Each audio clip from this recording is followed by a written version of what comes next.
Chapter 12, Hack 7, Chief Body Officer. Like it or not, you are the chairperson of a massive organization. Yes, you are the big boss of about 70 trillion living cells toiling away in your body right now. That number's nearly 10,000 times the number of people on Earth. As a paltry point of reference, Walmart, currently the world's largest private employer, supervises only about 2.3 million employees. Hell, your organization replaces about 300 million dead cells every second. You and your body are absolutely amazing. How are you doing as the big boss? Does your executive performance suck? Should you be fired? Don't worry. You are irreplaceable, with guaranteed lifetime employment. If you abandon your post, the whole organization shuts down. Permanently. In Hack 7, we transform your body into a cherished ally, instead of a burden or a foe. Hopefully, you'll learn to love and embrace your perpetual title of Chief Body Officer, CBO. Bodily functions. Every societal organization exists for a stated purpose. Likewise, our bodies serve specific functions. First, they're in the housing and transportation business, housing our consciousness and transporting it around the physical foam pit of our multidimensional universe, so we can participate fully in the mayhem and folly. Next, our bodies are in the service business. They serve the machinations of our monkey minds as we pursue grand dreams and feckless schemes. We get up every morning and tell our bodies what to do, and trillions of minions strive to comply. Human bodies are in the storage business too. Our bodies absorb and carry energetic echoes of powerful emotions we've had in the past. These deep feelings color and affect most aspects of our present awareness. This is our emotional baggage, and some of us spend small fortunes with therapists trying to unload it. Most incredibly, our bodies are in the healthcare business. Our devoted teams of cells and organs strive to keep all systems running smoothly, no matter what we throw at them. Take your best shot. Poison your body with alcohol and drugs. Dehydrate it. Starve it. Overfeed it crappy food. Run it to exhaustion. Crash it into stuff. Expose it to deadly germs and toxins. Deny it rest and exercise. And yet, your miraculous body tries to heal itself and keep on keeping on. For a good while, anyway. To please us, our bodies learn to anticipate, even crave whatever we give it repeatedly. Be it healthy food, fattening food, long bike rides, TV binge watching, afternoon naps, drugs, or booze, our bodies acclimate to whatever we throw at them. And in time, they beg for more. If your body is nagging you ceaselessly for something, at some point, it came first from you. The beast and your body. In light of your body's miraculous capabilities and unswerving loyalty to you, we might expect you to be highly appreciative and affectionate toward it. Probably, though, you are not. Are there things you don't like about your body? It's too fat, too skinny, too tall, too short, too dark, too light, too old, too something, or not enough of something else. Maybe you dislike your bulbous nose, your 3 chins, your sallow complexion, your buggy eyes, your baggy skin, your love handles, your skinny legs, or your saggy ass. Do you compare your body to someone else's, or to your imaginary ideal and find it lacking? You probably wish you had a different, better body, right? If so, don't even worry about it. Recall that your beast is using the so-called shortcomings of your body to slash you with microcuts and devour your life force. Let's deploy Hack 7, Chief Body Officer, to reframe your relationship with your body and increase your life force. Running your organization. As the chief executive of your bodacious organization, you have 2 main jobs, similar to those of any CEO of a Fortune 500 company. First, you devise the vision, goals, and strategy of your empire. Then, you procure the resources your team needs to achieve its lofty goals. Huh? What does this have to do with your body? Okay, maybe anointing you the chief executive of your body seems like a stupid idea. Still, you have entertained my other ludicrous ideas, hopefully with some benefit. So stick with me for a few more pages, okay? Our goal is to reframe your thinking about your body in a manner that feels better on a moment-by-moment basis, day after day. It works for me. Vision, goals, and strategy. Your 70 trillion cells comprise your most valuable asset. Would you sell your eyeballs for $1 million? Maybe an arm or a leg? How about your tongue? Not likely, right? How do you view this valuable organization you own and operate? You maintain a mental conception of your current body, and it's probably not pleasant. Starting immediately, discard that idea and generate a new mental image of your ideal body. Substitute that new image every time your beast slams you with a shitty thought about your body. Bitch slap the beast and insert the new body vision over and over and over. For example, let's assume you're a male in your mid-40s, balding, double-chinned, paunchy, about 40 pounds overweight with a tricky back and a bum knee. Whenever you think of your body, you think, ugh, and your life force takes a little hit. The beast does not even have to say anything. You get the shitty feeling the instant you imagine your body. Now, instead, I want you to take a few seconds to imagine your body looks and feels like Arnold Schwarzenegger's body when he was crowned Mr. Universe in 1968. If you don't like Arnold, pick some other buff guy or gal. How does that feel? A little better, right? My point here is simple. It feels surprisingly good to imagine your body as better looking, healthier, fitter than it is right now. Every time you think of your body, forget your current realistic image and insert your ideal vision for your body. As CBO of your body, this is your vision responsibility in action. Am I being ridiculous here? No, I'm being unrealistic, which is different than being ridiculous. Imagining your body as it really is continually diminishes your life force. Stop being so realistic. Picture your body in whatever manner pleases you. Do it now. Enjoy the exercise. You'll probably elicit a chuckle. You might expect me to tell you this envisioning exercise is awesomely powerful because you will marshal incredible creative forces on the etheric and astral planes, which will inevitably manifest your better body on the physical plane when propelled by sufficient belief, imagination, and emotion. But I won't, because I have no clue if that's true. In fact, I wonder if optimistic promises about positive thinking are a source of unfulfilled expectations and broken dreams. I only claim you'll experience a small, pleasant jolt of life force every time you pretend you inhabit your ideal body. As Chief Body Officer, you shouldn't allow your organization to do whatever the hell it wants with no direction from you. You need to give your body some direction, some goals. When setting your CBO goals, bear in mind that your organization has strong homeostatic tendencies. It assiduously manages many variables, such as core body temperature, blood sugar, levels of iron, calcium, sodium, potassium, and a host of others within tight ranges. Your body doesn't appreciate large or unexpected changes in its internal dynamics or its external circumstances. If you've been drinking a fifth of bourbon every day and you suddenly switch to a quart of goat's milk, or vice versa, your body will freak out, at least until it gets accustomed to the change.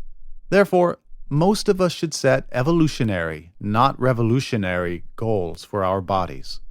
For example, don't start on a crash diet to lose 50 pounds, cut your calories in half for a week, fall off the wagon on Sunday night, and give up a week later. You'll be disappointed with yourself, hate your fat body, and give the beast more ammo to rain down on you. Instead, don't even set a goal to lose weight. Set an easy goal, one you might actually implement long term. Dream up a so-called process goal, such as drinking a big glass of water before every meal so your stomach will feel full and you'll eat less. Every time you achieve a little process goal for your body, you'll get a little jolt of life force. And that's what we're looking for. Take a moment to dream up and write down 1 or 2 simple process goals that will benefit your organization. You can do so on page 42 of your PDF workbook. Even modest process goals require a little strategy to help you achieve them.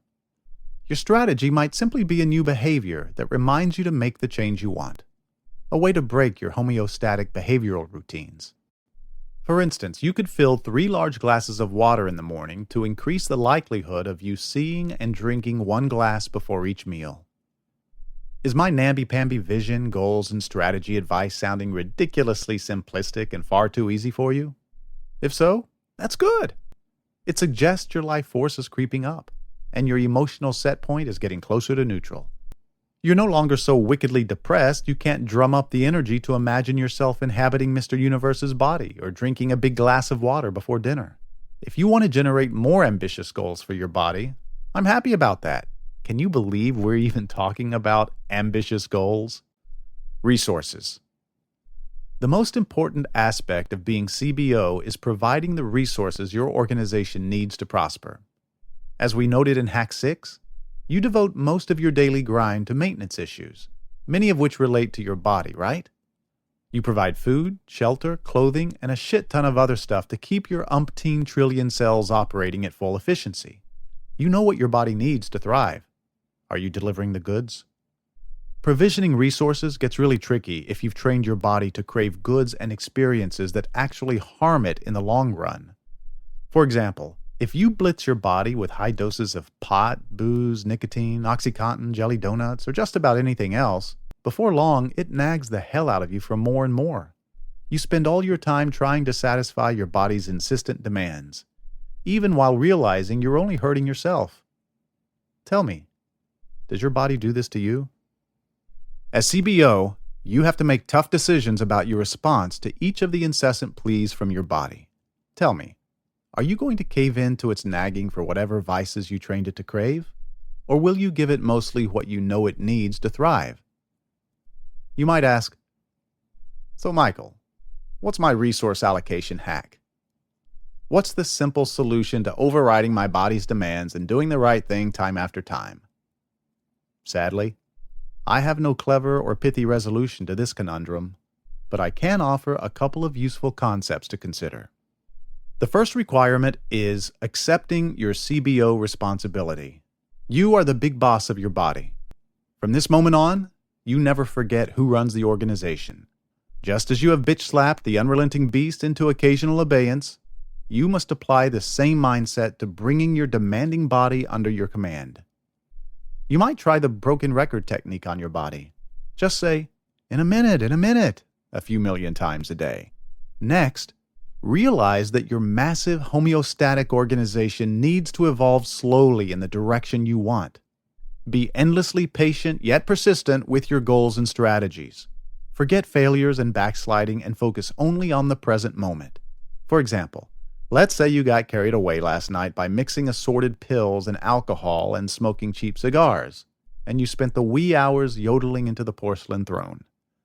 This morning, your head's pounding, your body feels like crap, and the beast is feeding ferociously on your life force.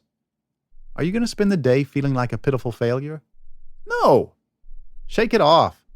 Focus on what resources you need to give your organization right now to make today a better day.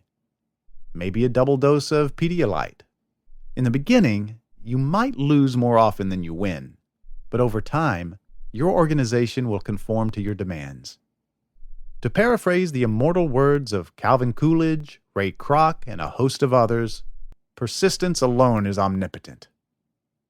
Be omnipotent. The real value of a stronger body. By now, we all agree the essential purpose of this book is to jack up the life force flowing through you in each moment. Your body is a major part of the life force equation. Devoting resources to improving your body chemistry boosts your life force and even reduces the amount of bitch slapping you have to do. How so? Your body chemistry influences your thoughts and emotions, which we have identified as key determinants of your life force and emotional set point. Shitty chemistry yields shitty thoughts and shitty emotions. If you're skeptical that body chemistry can strongly influence your thoughts, try dropping a tab of LSD, drinking a pint of whiskey, or staying awake for 48 hours straight. Or, perish the thought, try all three at once. I guarantee you'll agree with me. To verify the effect of body chemistry on your emotions, consider your nasty morning mood when the alarm goes off after a late night devoted to abusing food and drink. Or recall how ragged and razor-sharp your temper becomes after a long, stressful week of working, studying, or parenting. On a more positive note, plenty of research shows that physical exercise stimulates the production of endorphins, which reduce feelings of depression. Clearly, your thoughts and emotions respond to changes in your body chemistry. which you influence by your resource allocations.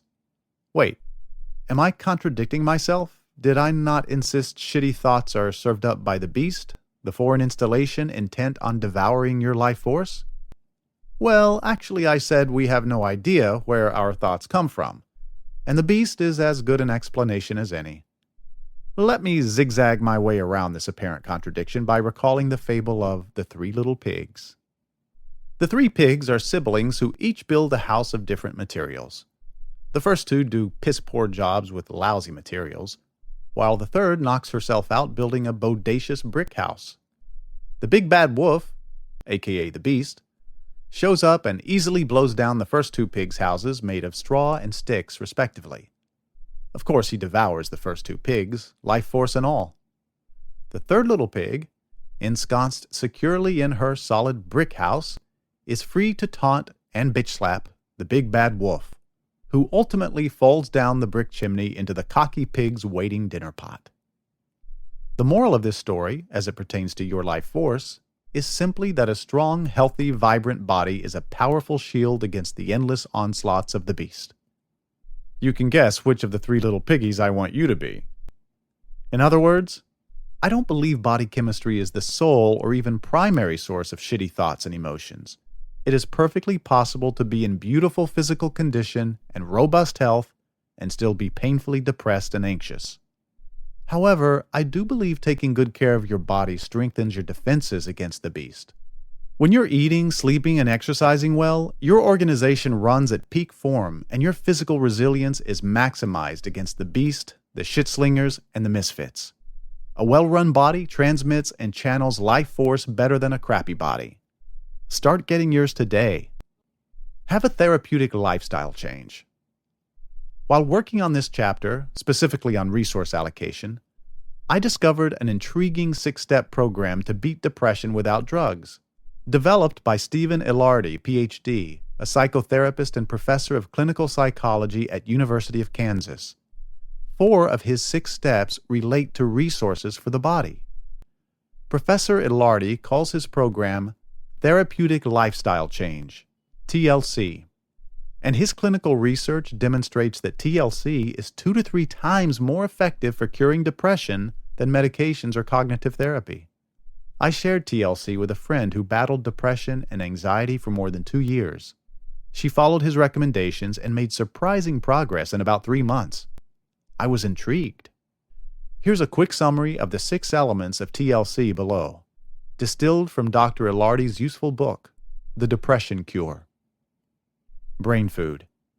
Omega-3 fats have a proven antidepressant effect, and Professor Ilardi recommends a starting dose of 1,000 milligrams of EPA and 500 milligrams of DHA to each of his patients, taken in the form of molecularly distilled, to reduce burping, omega-3 fatty acid supplements. Don't think, do. To help you stop endlessly ruminating on your negative thoughts, learn to recognize your negative thought patterns and learn to redirect your focus to another activity.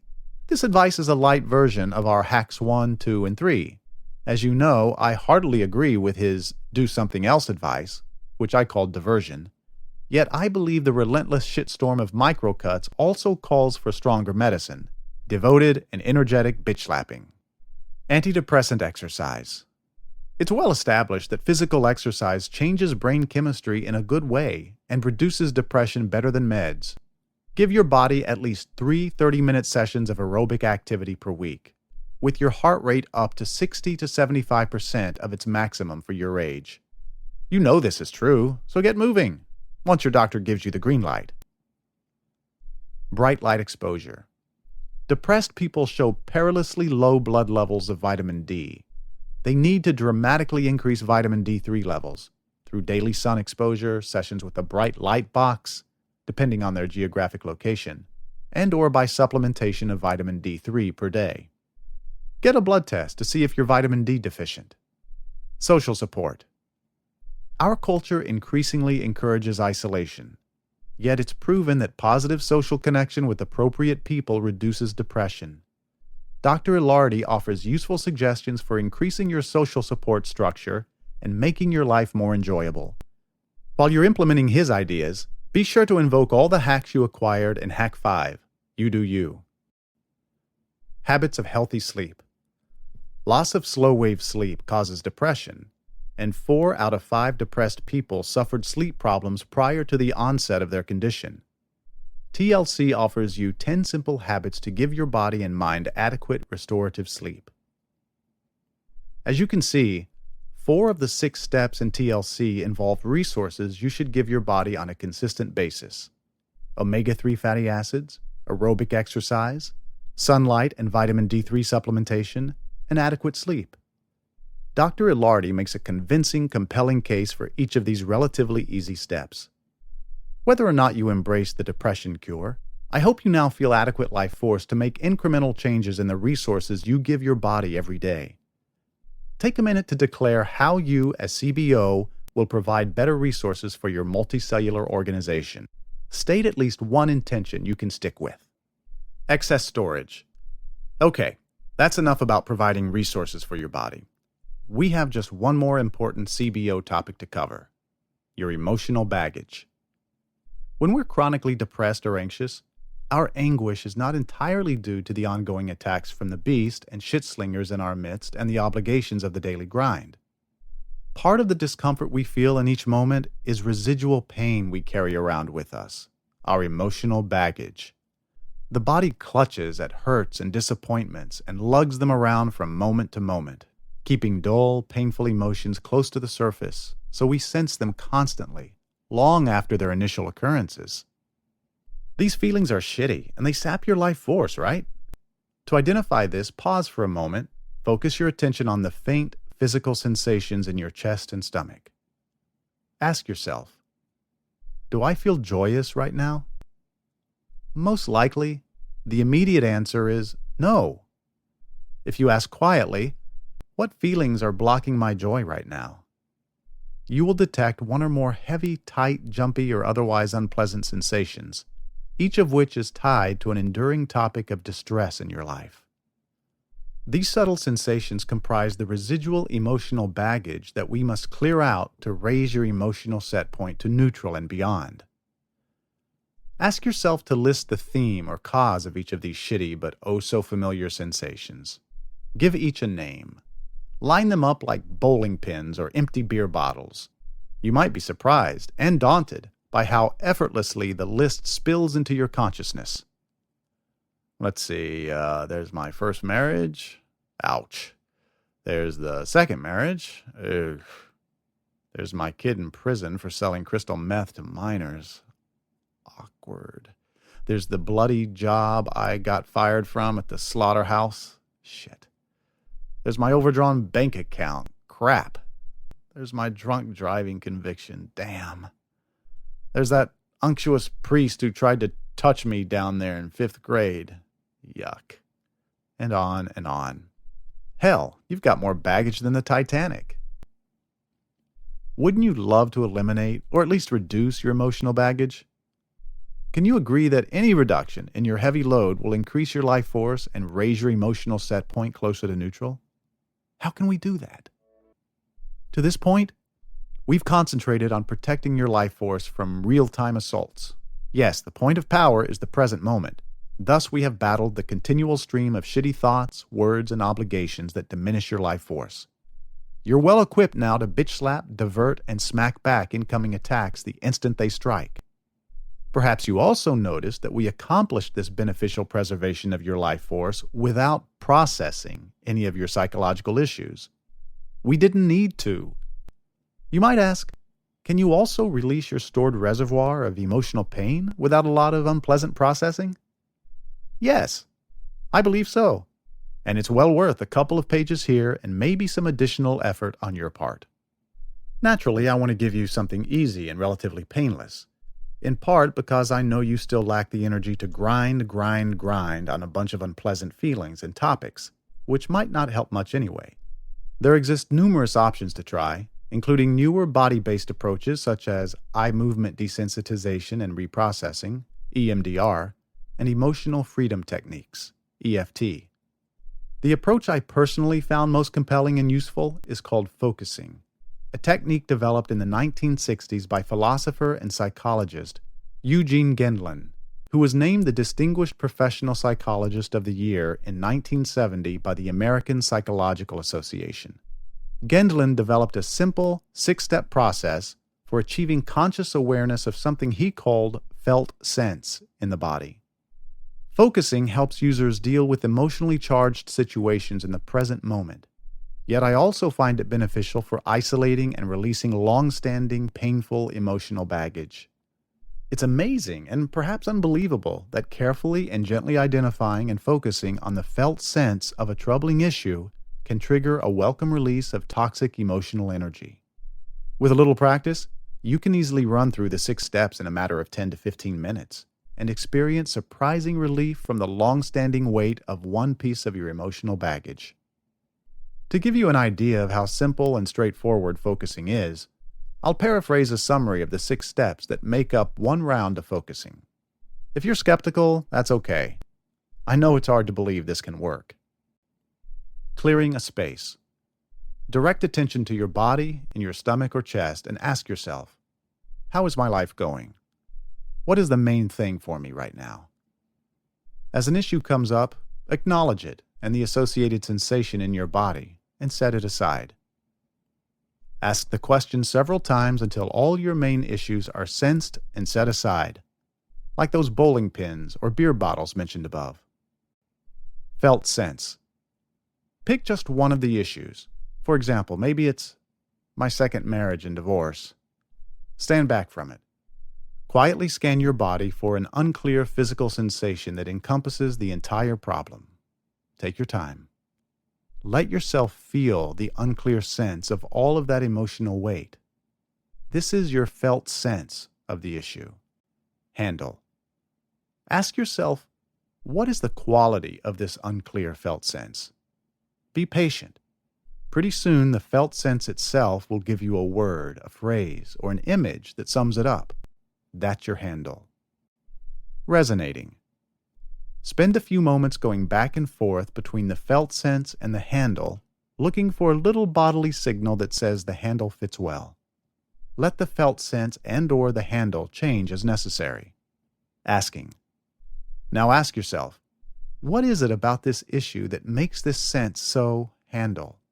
Or ask, what is in this sense?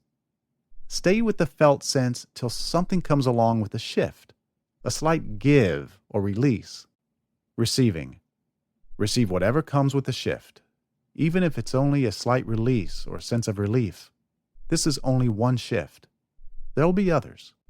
My brief description of focusing is unlikely to help you, but it illustrates the simplicity of the process. I recommend you invest a little time on focusing.org, where you'll find everything you need to quickly master this powerful, enjoyable tool for releasing the weight of your emotional baggage. Focusing is so simple that I learned to perform a round while walking the dog, driving my car, or waiting in line. If you'll spend 10 minutes focusing each day for just 1 week, I'm confident you'll enjoy a delightful feeling of lightheartedness you had long forgotten. I focus first thing in the morning, right after a little bitch slapping and my TBI exercise. I run through 1 or 2 rounds to release any issues that might have surfaced during my sleep, so I can start my day with more energy. Give it a try.